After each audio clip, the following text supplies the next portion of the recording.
What's up guys, it's Amanda. Welcome back to my YouTube channel and happy Artsy Fartsy Friday. Today's video I am going to be coloring the second illustration in my Zodiac series. If you guys were subscribed to my channel last month, then you would have seen the first video in this series. Basically, I'm creating 12 illustrations throughout the entire year, and my goal is to have a calendar for 2019. So basically how I'm breaking this down is I am designing 12 characters to represent each of the 12 zodiac signs. I technically may end up designing 2 for Gemini just because of the nature of the sign of Gemini kind of representing twins. So technically 13 characters, but basically 12 overall designs, and each of these characters is going to be featured in 2 illustrations. So each illustration will represent the 2 zodiacs for that month.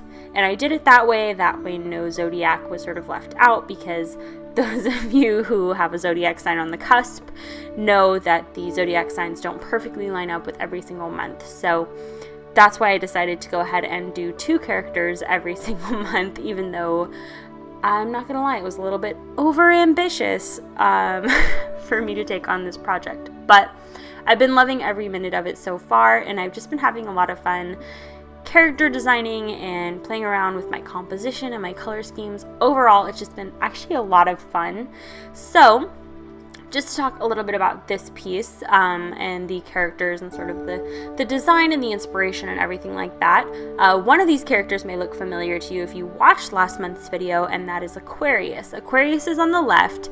I designed her pretty early on in the process and really liked the design that I came up with. She kind of resembles Disney Princess Moana, but we're gonna move past that because I feel like she looks a little bit less like Moana in this illustration, whereas in the last illustration she kind of looked a little bit more like Moana, but that could just be the inconsistency in my drawing and my style. But I'm really happy with the way that she came out in this piece. I feel like you can kind of see a little bit more of her face, and I like that. So Aquarius is there on the left, and I kept everything pretty much the same. I think I changed up her accessories a little bit just to kind of fit her more kind of dainty feminine style. Some of the accessories that she had in the last illustration, I don't know, it just didn't really fit the overall look.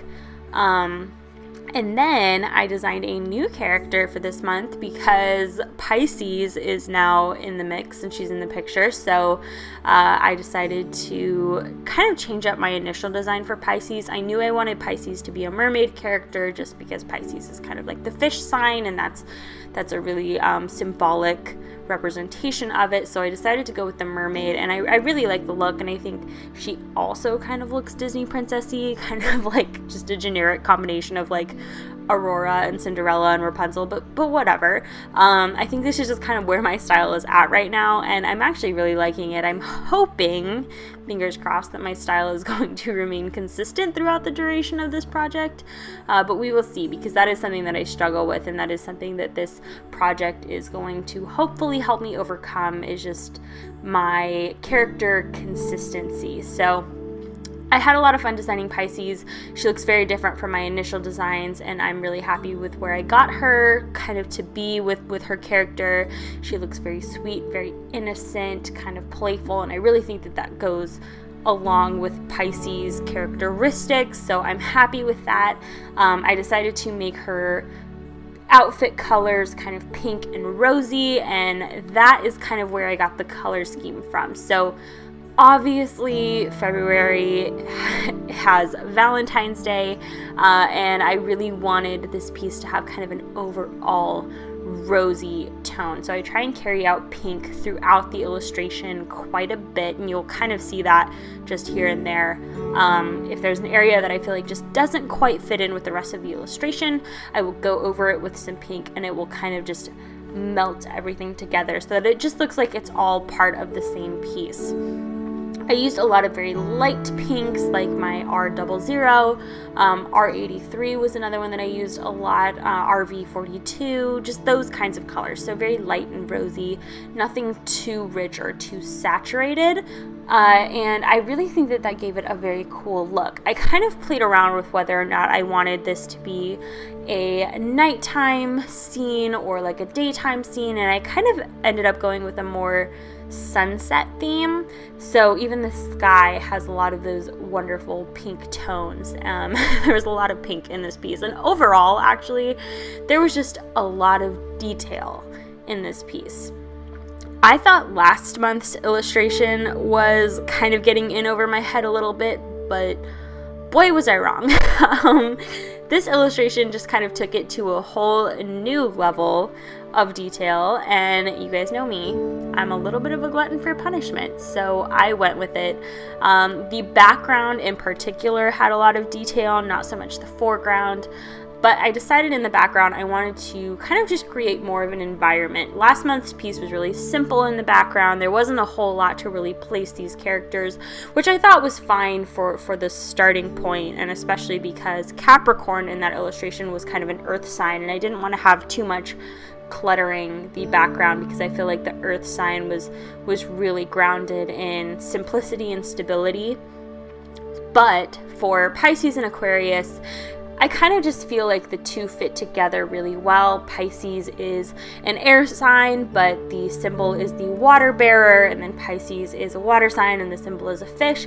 So I just kind of feel like these two characters and these two zodiacs in particular really complement each other, and I kind of wanted them to have a little bit more connection, even if they're not making eye contact necessarily or interacting with one another. I just wanted to feel like they were both comfortable in this environment, in this setting.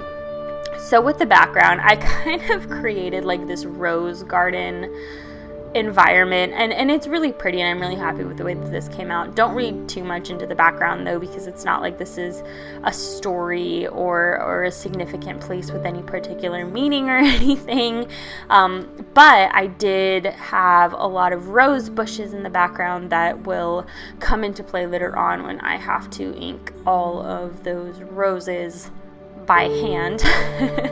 And the bricks as well. I always hate brick because whenever I draw it, I love the way that it looks, but I know how awful it's going to be to ink it and color it. This time wasn't too bad, but I've drawn brick in the past and then told myself, like, never again. I'm never doing that again. And then I always do. Like I said, I think I'm a bit of a glutton for punishment sometimes, for better or for worse. And for the green elements in this piece, like the foliage and the bushes, I went with a really desaturated green, and I kind of found that the perfect green, my perfect saving grace green in this instance was BG93, and I love BG93. It has a lot of gray undertones, a lot of blue undertones, but it's not so dark that it can't be layered really easily with other colors, which is why I thought it was perfect for this color scheme. I'm using it now to color the rose bush that's sort of prominently sitting on the step, and it just layers so well, it builds so well. And for the grassy area in the background, I just went over it with a little bit of purple, and it muted it and desaturated it just enough so that it kind of faded into the background. And I was really playing with some atmospheric perspective here in the background, because if you guys don't know what atmospheric perspective is, it's basically that objects closer to you are darker and more saturated, and objects farther away from you are lighter and less saturated. So I was kind of playing around with that in my color scheme, and making sure that the objects that I was trying to portray as being further back in space really looked that way, and that they were lighter and the detail was less crisp and all of that. So I really tried to push that here, and that's something that I'm really proud of. I'm not super big on detailed, elaborate backgrounds, but I'm kind of starting to be. There's something very, very appealing about not only creating characters, but creating an environment for those characters to live in. And believe me, I've already been a little bit tempted to continue drawing these characters even outside of the Zodiac calendar project, and kind of just adapting their characters into a more elaborate story, if you will, but no promises on that, because that's probably a project that's really, really far off right now, especially with me in grad school and doing a million other things. Anyway, back to the illustration. I don't have every single minute of this coloring process recorded, just because this is a big illustration, you guys. It's 11 by 14. It is a hefty illustration. There's a lot of blending, there's a lot of layering, and not every bit of it is super essential for you to see. I'm thinking I will live stream more of these illustrations in the future, just so you guys can ask questions and just get a feel for my process in real time. I am still planning on doing my real-time tutorials, although I just don't really know when that's going to happen. I don't have a tentative timeline, but that is a goal of mine for 2018 to get that done. So if you are interested in kind of just knowing a little bit more about my process, always feel free to ask questions down below, and I can reply to you directly. And then also, I highly recommend attending the live streams, just because I am always open to taking the time to break down my process for you in the live stream. So I really wanted to live stream this one, but this was kind of an unexpected busy week, and I just didn't really have the time. But I promise for March, I am going to try and live stream the bulk of that illustration, even from the concept to the sketching, transferring, inking, coloring phases. And that's the other thing that's actually different about this piece, is that I inked it a little bit differently as well. Previously, in last month's illustration, I inked it using my Daleroni acrylic inks, and I used just like a water brush to apply them with, and that's a great method. I thought it worked really, really well. But after the 5 to 6 hours of coloring this illustration, my hand was in pretty rough shape. My hand was cramping, it was sore, like achy, and I could not bring myself to pull out my water brush pen and my acrylic inks and ink this entire illustration with that level of precision. So I kind of copped out, and I decided to go with my Sakura Pigma fine liners. I used the sepia, or the dark brown ones, in size 05 and 01, and then I used a couple of Prismacolor ones that come in 005, so I could just get those really, really tiny details in.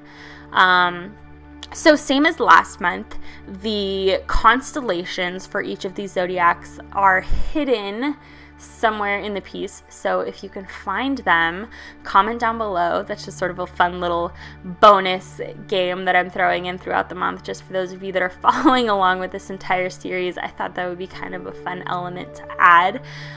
Thumbs up if you like the Zodiac series too. I know a lot of you have really been kind of jumping on board with it and really enjoying the process, and I love seeing you guys get excited about it, because this is the biggest project I've ever really attempted, and it's cool just to get all of this positive feedback from you guys, and even the not so positive feedback, which there really hasn't been any.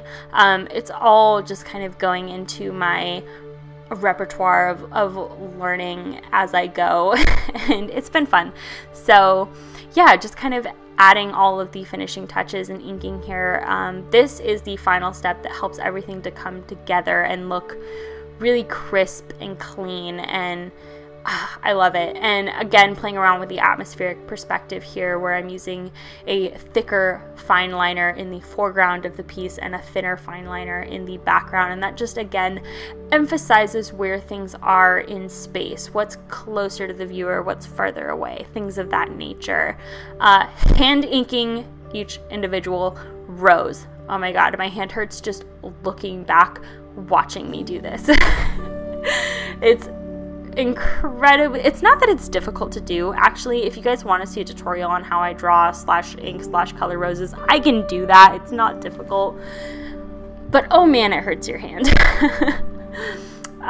Okay, so we're getting to the end of the video, so I kind of just want to mention a couple of final things. If you are interested in any of the supplies I used in this video today, I am a new member to Amazon's affiliate program, and I basically have all of my favorite art supplies comprised in an Amazon list. So if you ever want to shop my favorite art supplies, click the link down below. It is technically an affiliate link, and I do get a commission if you do purchase an item through that link, even if it's not an item that I specifically promoted. So if you want to do that, please go ahead. I will also have prints of this available on my Store Envy and my Redbubble, so check that out as well. And I hope you guys have a wonderful weekend. I will see you guys soon. Take care. Bye.